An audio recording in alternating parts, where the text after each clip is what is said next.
Sometimes in Unity, you want to do things with loops. Loops, they're cool. I like loops. I'm gonna make a series of Unity loops, Unity loop tutorials that you might find useful, or not. My inspiration for doing this series is this little known game called Minecraft. I don't know anybody who knows of this amazing game called Minecraft. Like, it's surprising to hear that sometimes. I hope you enjoy this mini-series. I'm going to show these videos in a one loop per video style. I think that's just an interesting way to do it. Seriously. One loop per video. Oh yeah. You'll notice that these little chapters are not going to be in order. That's my plan. I don't want to grow too attached to just coding or too attached to just physical loops.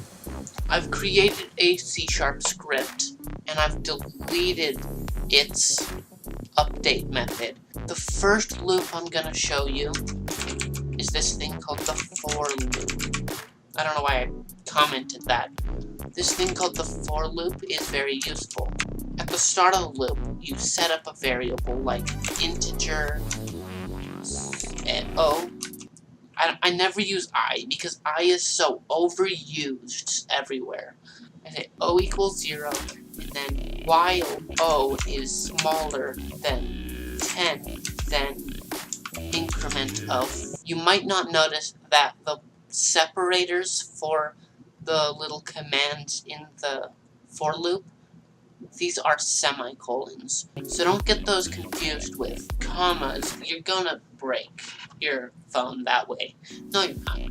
You're gonna get confused if you do it that way.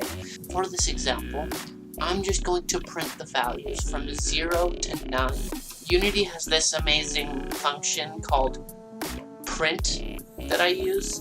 It's the same thing as debug.log. It's just much nicer to use. Print O to that. If we go to Unity, we're going to have O equals 0 through 9. I'm going to open the console so you can see what I mean. Click play, you'll get a 0 through 9. You could always try to just add 1 to the O before adding it into the string, and that will definitely give you from 1 to 10.